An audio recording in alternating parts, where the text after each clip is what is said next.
What can we learn from Ben Shapiro?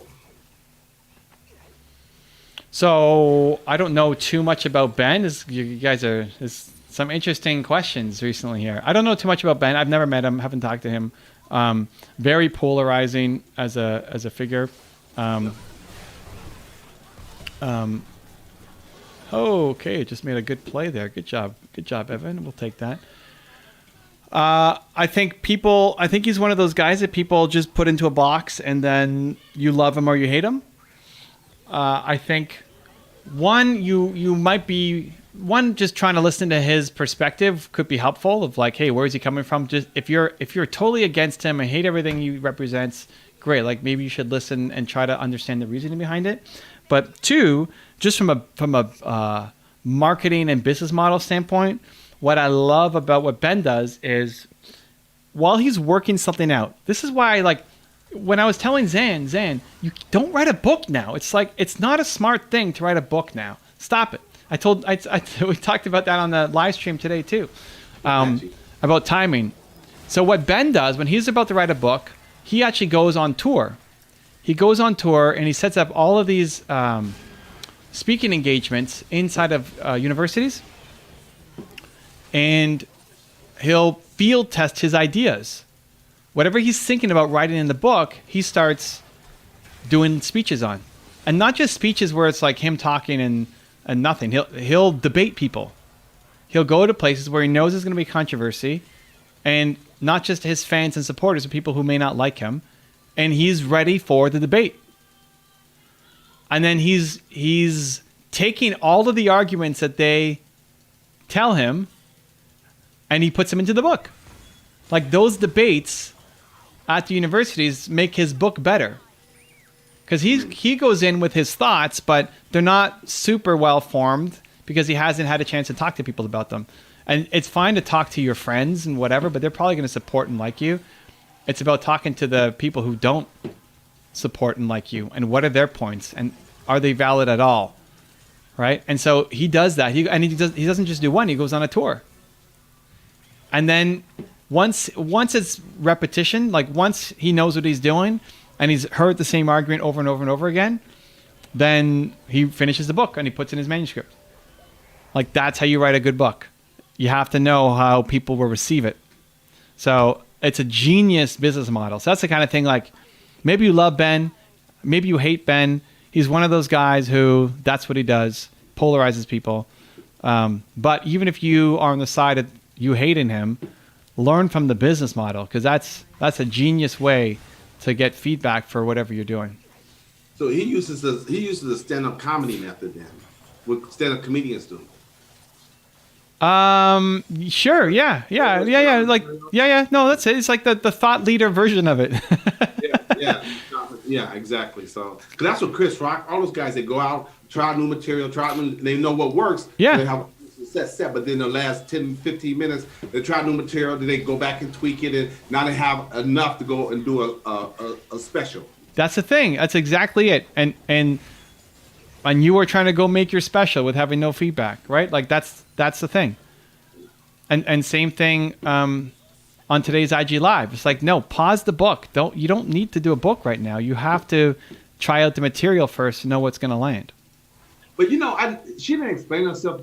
She tried to, but I know where she was coming from. She was coming from another angle. Like, people know who I am. They know who you are, Evan. But if I write the book, then I have credibility and I have authority. Because they can say, oh, she's an author. But writing the book means nothing now. Writing the book is nothing. Anybody can write a book. But she would have that title saying she's an author. So you call yourself whatever you want. Write an ebook. You got an author. Like, who cares? That does not matter anymore. It used to matter. Okay, it used to matter. The best New York Times best-selling author. Oh, that's different. Hey, if you're a New York Times best-selling author, let's go. But that's not what she's talking about. She's just an author. You could be an author tomorrow. Great. Like, it doesn't mean anything. Well, Charming Fox just said, I guess he's going along with, since we're talking about Ben Shapiro, he says, Ben is the boy. I like Ben because he's so transparent and knowledgeable. He's super smart. He's a great debater. He's very fast. Like he responds super fast. And how does he respond super fast? Because he's done so many debates. Because he already knows what the other person is going to say because he's done it so much because he field tests his ideas at universities, right? There's a lot you can learn from him. Again, politics aside, I don't really know what he stands for. Who put me on to him? Patrick Bay David put me on to him. You guys know Patrick Bay David? He does a lot of, I'm not going to say, he does some really risky videos.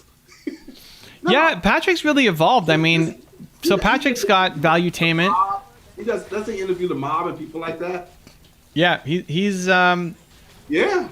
Listen to his credit. Patrick, when he started Valuetainment, was him making videos and some guests and interviews, and he was one of the stops on the tour. Like when you're doing a tour, new author comes out, new book comes out, you get put on the tour, right? Like Tony's doing the tour. It's a small tour, right, but I'm a stop on his tour, right? And he's going to be doing, well, he only did one day, but he did other interviews besides just me yesterday. So, Patrick was on the tour, which is good. Like at the start, hey, that's a great place to be. You want to be on the tour. But then he took a big pivot to then say, no, I'm going to talk to people who isn't on anybody's tour, mafia bosses, and just all sort and controversial content, and credit to him, like that's what he believes. But that is so risky because when you start delving into that world, they don't just come after you; they come after your family. Well, I mean, I don't know. I don't know. They're telling secrets, or you're exposing secrets, and they just lump you all together. Yeah, I mean, I don't know enough about that world. Like, I don't know any of the bosses or the families that he's, the people that are on the show. Yeah. But say that, DJ Vlad, he gets attacked all the time. Mm-hmm. Well, he had to sue people. He had to carry, the stuff on him to protect him, and he has to get security guards because and he's just the interviewer. But again, people are saying things, and he's asking questions, and he could be labeled as a FBI agent or insider or whatever. But when they come after you, they come after that guy that was being interviewed, you and your whole family. And it's like, is it worth it? To each his own. Yeah, I mean, I think it also depends on the style of the person. So I was super worried about Dan Pena on my channel, for example. Like the two most nervous interviews I've ever done were Tony Robbins, round one, and Dan Pena. I don't know if you know Dan Pena, but yeah. But it's because he's just so it's like not blunt. I can handle blunt, but there were moments, and I didn't know him at all. I'd never met him. It was our first time connecting, and there were moments where, when Dan gets going, he goes. And he gets triggered, and then he's gonna let you know what he thinks. No holds bar, right? And it's not always. The YouTube videos don't do it justice because you don't know what actually triggers him, right? Like there might be an all-day session that he's in, and he's maybe asked the same question 8 times, and then the guy asks him the same question, and then he gets triggered and starts yelling at him. But all you see is one guy asking a question, and then he freaks out, right? So you never know the whole story. But I'm like, I don't know anything about him really, not yet. I don't want to set him off, right? Like, what am I gonna? Dude, Dick Gregory. He was like that. If you said the wrong thing to Dick Gregory, he goes after you. It's like, sorry, Mr. Gregory, I didn't mean that. Well, and he just. Some people they don't need us when they interview Dick Gregory back in the day. Dick Gregory would just go. So yeah. So we had anyway. Like it all depends on how you show up. DJ Vlad is looking for gotcha moments. Like he's looking for the spice. He's looking for it. He's not trying to make you look bad. Like he doesn't have people come on and try to make them look bad, but he's looking for news, right? He's looking for gossip. He's looking for the sensational. That's the business, and it does really well, but that's going to piss people off. Yeah. I mean, yeah. I'm never looking to make anybody or anything look bad, right? Like even looking at the interviews I do, right, with Tony, it's like there are some things that they want to talk about and some things they don't want to talk about, right? Like when I did my first interview with him was about his book around money, right? And when I did that, like I would much rather talk about personal development and entrepreneurship than money, right? Just personally, what's interesting. But he wanted to talk about the book, which makes sense, right? That's what he's promoting right now. So what did I do? We kept the interview only talking about the book and money. And like making money in like financial markets, that kind of stuff. Right. This book here, right? This book here. No, the other one. Oh, okay. But that's what he wanted to talk about, right? So I stay within the rules on those things, right? Like, hey, you're a guest on my show. I can pull a great interview out of whatever topic you want to talk about. But I don't want to make the guest uncomfortable. I don't want to start asking questions that are like, I'll make my guests like on an IG Live uncomfortable if it helps them. Like I'm happy to make Zane uncomfortable if it helps him. Right? But you see the woohoo, right? But I'm not trying to my goal isn't to try to make Tony uncomfortable or have drama come from it because I'm trying to get a gotcha moment. And that's a super easy way to grow a channel, right?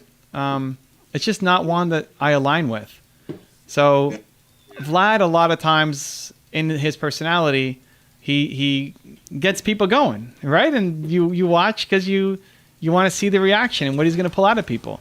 But also to Vlad's credit, he's been in hip hop for so long because he used to be a DJ. He knows some of the backstories of different things with different people. So when he asks certain questions, it's like, oh yeah, you know about that. And so, and normally the general public doesn't even know those backstories. Yeah, but listen, I know backstories on everybody in my industry, and I don't talk about any of it. Yeah. I mean, not even privately to my friends, right? It's like, hey, you know what? That's between you and him. Yep. Whatever. Like, it just doesn't interest me. Right. I just don't care. Yeah. Your beef with this guy, whatever. Awesome. Yeah. I mean, so I just know. The only reason why I want to know is like I don't. Some people hate each other in the industry, and I don't want to say, hey, how about this guy as an example? And it's like the guy that he hates because that guy screwed him out of a deal or something, right? So I'm always I want my guests to feel heard and to feel welcome and to look good, not in like a fake way, but hey, we're here to talk about this. Let's talk about this. And I think people don't realize how much ego and envy goes on behind the scenes also. It's every industry. Yeah. And, isn't Kevin, we used to talk about Dan, but isn't Kevin O'Leary really opinionated, and once he gets going, he gets going? Sure, yeah, Kevin can too. I don't know that anybody gets going as much as Dan Pena gets going. I mean, Dan's a special human, and I like it. But listen, when Dan came on, I was super nervous going in, like, oh my God, okay, what are my questions? Is there any way I'm going to offend him? I hope not. And he was super respectful the whole time. Like, I don't know if he even swore at all in the whole movie or in the whole interview where, you watch his interviews and it's just nonstop, cursing. But it's because the people who interview him bring that out. Like they like that about him and they're trying to bring it out. And I was super respectful, and we never went there. It was totally fine. So I think a lot of it is how you bring out the best or the worst in people. Like you can choose a lot as an interviewer what you're going to do, what you're going to bring out. It's going to trigger them, yeah. Yeah, and so who do you want to be? And okay. Listen, if I triggered Dan Pena, my video would blow up even more. Like. People would love that stuff. If I tried to get a gotcha moment on Tony Robbins, right? If I looked up like Tony Robbins rumors or whatever and say, hey, Tony, what about this rumor? Right? It's like unfounded, whatever. But I could, and that would make for a great video, but it just feels like he never talks to me again. and then I feel gross, right? It is a business. It's a huge business. It's the National Enquirer business. I just don't want to, it's not the business I want to be in. That's all.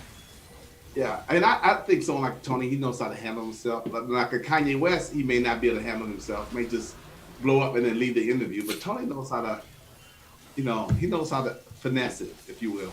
Yeah, and I've said before, but my goal is I want to do a Kanye interview as a tribute because I feel he's been screwed over a lot in interviews because he can't filter himself as much as other people. And and he already admitted. And again, I think Jay-Z said this. How they take it? No. Dame Dash said this. The guy got bipolar. He's got some other emotional issues, and he may not be on his medication. That people take advantage of that when they see he might be in a moment, or he might be. I think it's a big reason why we haven't heard from him, right? I mean, Kanye was the reason why I started the Top 10 series because I thought people should learn from him. And when was the last time you've seen anything on Kanye? Like, when was the last interview you heard from him where you learned something? Like, I think it's actually the great side of him, the genius side of him, is now not being shared because of all the people who triggered him, right? And of course, it's his fault, but as well, people were trying to get the gotcha moment setups. Right. Instead of trying to, but this is most news, right? Like, most news are not trying to sell inspiring stories. They're trying to give the gossip and the news and who's sleeping with who and who, like, if it bleeds, it leads, right? Yeah, all that. But it's nice because Dave Chappelle talked about when he was having his episodes, he would go down to the ranch, hang out with him, and I almost said, listen, man, just get away from these. Don't even do these interviews with these people anymore. So, sometimes if you got the right group or the right circle around you, they can kind of insulate you a little bit. Right, but the response has been instead, don't do any interviews, right? Just like, don't expose yourself to that. It's just not worth the risk. So just forget about it, right? And then I think that cheats the world. And you know what's so sad about it too? This last piece, I guess we get back to the board here, but people don't look at even the aftermath. Because once that happens in the interview, he goes on a downward spiral for weeks after that because it's such a lingering effect because of all the other feedback that's coming in and people and their comments and opinions. And it's almost to drive a person insane or suicidal because of all the feedback you're getting because of that one interview. Yeah, especially an emotional dude like Kanye. Yeah. Like, part of what makes him so great is how emotional he is and can be. But that definitely has negative downsides as well. Yeah.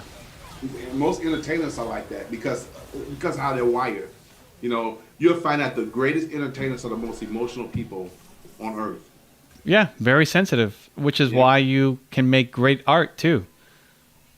Yeah, and it's hard for us to control our emotions sometimes. I know me, I'm still working on it. I may just have to do that for the rest of my life, but it's all good. Let's go, Zane. Most of the time it serves me. Sometimes I can sorry, I didn't mean that. Forgive me, sorry. Okay, so we're talking about guys that you interview this guy too. This is another big interview. In fact, I think you coached this guy on his channel with his son being there, Jordan Belfort. Yeah. And so the question is, what is the book Belfort wrote? What's the book? Hold on, that's not. Yes, it is. Okay. So what's the book Belfort wrote, and what's the book of his favorite author? And it says at Charming Fox. Okay. I have no idea. I think his book is The Way of the Wolf. Yeah. I think. So when he was doing his show, I mean, he's still doing his show. So they invited me to be on his podcast. But they wanted to do it in person. So they basically said, hey, next time you're in LA, let us know. We'll work something out.